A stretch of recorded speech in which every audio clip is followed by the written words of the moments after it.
Hello বন্ধুরা, welcome back to my new blog. আমি স্নেহলতা আমার আরেকটা নতুন ভিডিওতে তোমাদের ওয়েলকাম জানাই। কেমন আছো তোমরা? আশা করি ভালো আছো, আর আমি তো ভালোই আছি। তো আমাদের এদিকে প্রচণ্ড বৃষ্টি হচ্ছে, দেখো।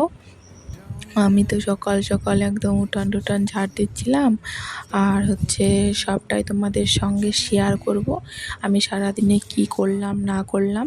আজকে যেহেতু অম্বুবাচী শেষ, সেহেতু আমার অনেক কাজ, সব কিছু কাজই তোমাদের সঙ্গে শেয়ার করব। আর আজকে আমি ঠাকুরকে পুজো দিব। তো আমি আজকে খুবই খুশি, আজকে আমার ঠাকুর আর কি খাবার খাবে। তো আজকে আমি ঠাকুরকে আমদুধ দিয়েই পুজো দিব। সবটাই তোমরা দেখতে থাকো, আশা করি তোমাদের অনেক ভালো লাগবে। তো আমি সকাল থেকেই ভিডিওটা শুরু করছি, মানে ঘুম থেকে উঠার থেকেই ভিডিওটা শুরু করছি। তখন বাজে 6:30টার মতন, আর দেখো রোদ্রুর কি তাপ উঠে গেছে। আমি এদিকে উঠান ঝাড় দিয়ে নিচ্ছি, তাড়াতাড়ি করে উঠান ঝাড় দিচ্ছি, কারণ আজকে আমার প্রচুর কাজ আছে। যেহেতু আজকে অম্বুবাচী শেষ, সব কিছু ধোয়া কাচা মোছা সব কিছু করতে হবে। তো দেখো এদিকে উঠান ঝাড় দিয়ে এসে আমি না সোজা রান্নাটাই বসিয়ে দিয়েছি। ওর বাবা দুধ মুড়ি খেয়েই চলে গেছে, আর আমি এদিকে রান্নাটা করে তারপরে সব কাজ করব। ওদিকে দেখো একটা নিরামিষ সবজি করেছি, ঢ্যাঁড়স ভাজা করেছি, আর ডিমের তরকারি করব। আর বেশি কিছু করব না। তখন মনে করো বাজে 8টার মতন, আমি রান্না বসিয়ে দিয়েছি, কারণ যত তাড়াতাড়ি আমার রান্না হবে তত তাড়াতাড়ি আমি বাকি কাজগুলো করতে পারবো। তো দেখো এদিকে আমি ডিমের ঝোল বসিয়ে দিয়ে, ডিমের ঝোলটা হওয়ার পর জাল হচ্ছিল, তারপর আমি রান্নাঘরে সমস্ত ধোয়া কাচা মুছা, যেমন কৌটা কাউটি ধোয়া সব কিছু করে নিচ্ছিলাম। যে আজকে যেহেতু অম্বুবাচী শেষ, সেহেতু আমার সব মোছামুছি করতে হবে। এদিকে দেখো আমি রান্নাঘরে সমস্ত জিনিস মুছে নিচ্ছিলাম, আর রান্নাটা আগেই করে রাখলাম কেন, তাহলে আমার সুবিধা হবে যে হাঁড়ি কড়াই ঠড়াই মেজে রাখতে পাবো। আর আমি যদি হাঁড়ি কড়াই ঠড়াই মাজতে বসি, আমার রান্নার এদিকে অনেকটাই দেরি হয়ে যাবে, তো আমার ছেলে মেয়েরা না খেয়ে থাকবে। তার জন্য কি করেছি বলো তো, আগে আমি রান্নাটাই করে নিয়েছি। আমি কিন্তু এখনও স্নান করিনি। আজকে আমি বাসি কাপড় ছেড়ে নিয়েছি, ছেড়ে নিয়েই রান্না বসিয়েছি, কারণ স্নান করলে আবার সব এই ধুলোবালি এই ঘাটাঘাটি হবে, আবার স্নান করতে হবে, ওই জন্য আর স্নানটা করিনি। এদিকে দেখো আমি সব কিছু মুছে টুছে গ্যাস ট্যাস একদম ডিপ ক্লিন করে রাখলাম। হ্যাঁ, রেখে নিয়ে তারপরে দেখো এদিকে আমার কত বাসন জমা হয়ে গেছে। এদিকে সব কিছু খাবার ঢেকে এদিকে একদম পরিষ্কার করে নিয়েছি, মুছে টুছে একদম ঝকঝকা তকতকা করে নিয়েছি। তারপরে এই যেগুলো দেখলাম বাসন, ওগুলো সব ওখানে আছে। এবার চলে আসছি আমাদের ঘরটাতে। এখানে আজকে যেহেতু ঝাড়তেই হবে, সেহেতু আমি আগে ঘর ঠরগুলো ঝেড়ে নিব, মাকড়সার জাল ঠাল ঝেড়ে সব কিছু মুছে টুছে নিব। গডরেজ সোফা টোফা আর কি ড্রেসিং টেবিল সব মুছে নিব। মুছে নিয়ে তারপরে জামা কাপড় কাচতে হবে, প্রচুর জামা কাপড় হয়েছে, বিছনা চাদর সাদর সব আমি উঠিয়েছি। এদিকে দেখো আমি ঘরটা ঝাড়ছিলাম, আর তাড়াতাড়ি করেই ঝাড়ছিলাম। কেন বলো তো, ছেলে ঘুমিয়েছে, ছেলে কখন উঠবে তার ঠিক নেই, তার জন্য তাড়াতাড়ি করে কাজগুলো করছিলাম। আর ছেলে একবার যদি উঠে না, তাহলে আর একটা কাজও আমার হবে না।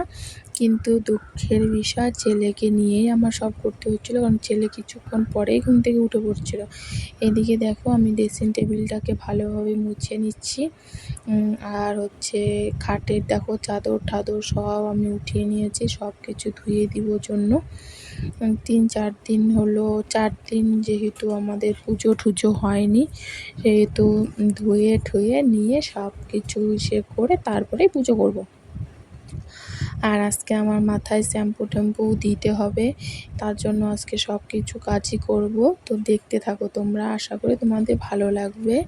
আর তোমরা কমেন্টে জানিও তোমরা কে কে মানে অম্বুবাচীর পরে এরকম ধোয়া কাচা মোছা করো। আমাদের তো করি।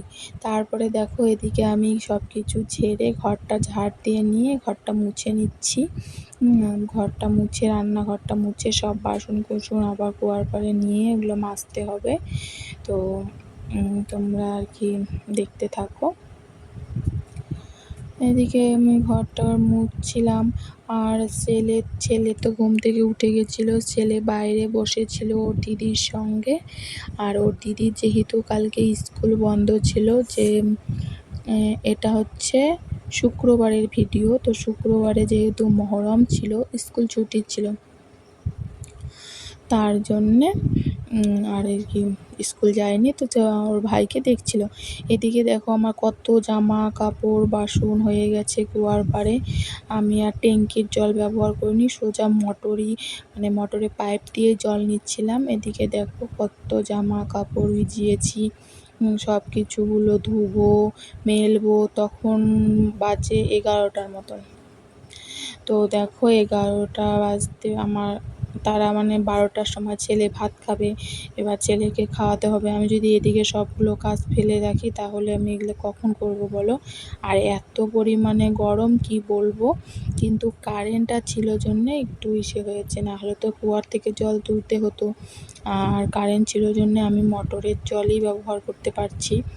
তারপরে এদিকে সব কিছু কেচে, যেহেতু মেয়ের স্কুল ছুটি, তো মেয়ের স্কুলের ড্রেস সব কেচে দিচ্ছিলাম। বিছনার চাদর মশারিটা কাচিনি, কারণ মশারিটা এর আগে কাচাই ছিল। আর হচ্ছে বালিশের কভার, ওর বাবার কিছু জামা, আমার কিছু জামা, ছেলের জামা, সব কিছু কেচে নিয়ে এদিকে দেখো আমি বসে গেছি বাসন মাজতে। ওই যে ভাত রান্না করেছি ওগুলো সব কী করছি, একটা গামলাতে ঢেলে রেখেছি। আর হাঁড়ি কড়াই টড়াই সব বের করে নিয়ে মেজে নিয়েছি।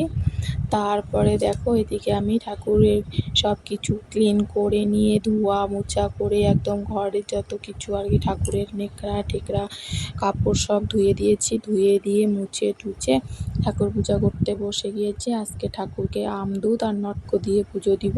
তো দেখো ঠাকুরকে পুজো দিলে না নিজের মনটাও খুব শান্তি লাগে।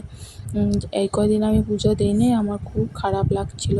তারপরে দেখো একটু খাওয়া দাওয়া করে রেস্ট নিয়ে সব কাপড় চোপড় শুকিয়ে গেছিলো, ওগুলো সব তুলে ভাঁজ করে নিচ্ছিলাম। কারণ প্রচুর জামা কাপড় হয়েছিল, এর আগের দিন আমি ভাঁজ করতে পারিনি, তো আজকেই সব কিছু একবারে ভাঁজ করছি। দেখো জায়গায় রাখছি। আর ন্যাকড়াগুলো তো ছেলের ব্যবহারে ওগুলো বিছানাতেই রাখতে হবে, আর জামা কাপড়গুলো সব তারে তুলে রাখছি। আর বালিশের কভার টাভার সব ঢুকিয়ে নিচ্ছিলাম, যেহেতু শুকিয়ে গেছে। আর সব কিছু শুকিয়ে গেছে জানো, এত পরিমাণে রৌদ্র যে সব কিছু শুকিয়ে গেছিলো। তো দেখো এদিকে আমি জামা কাপড় ভাঁজ করে নিচ্ছি। তো ভিডিওটা এখানেই শেষ করব। ভালো লাগলে শেয়ার করে দিও, সাবস্ক্রাইব করো। দেখা হচ্ছে আরেকটা নেক্সট ভিডিওতে। টাটা।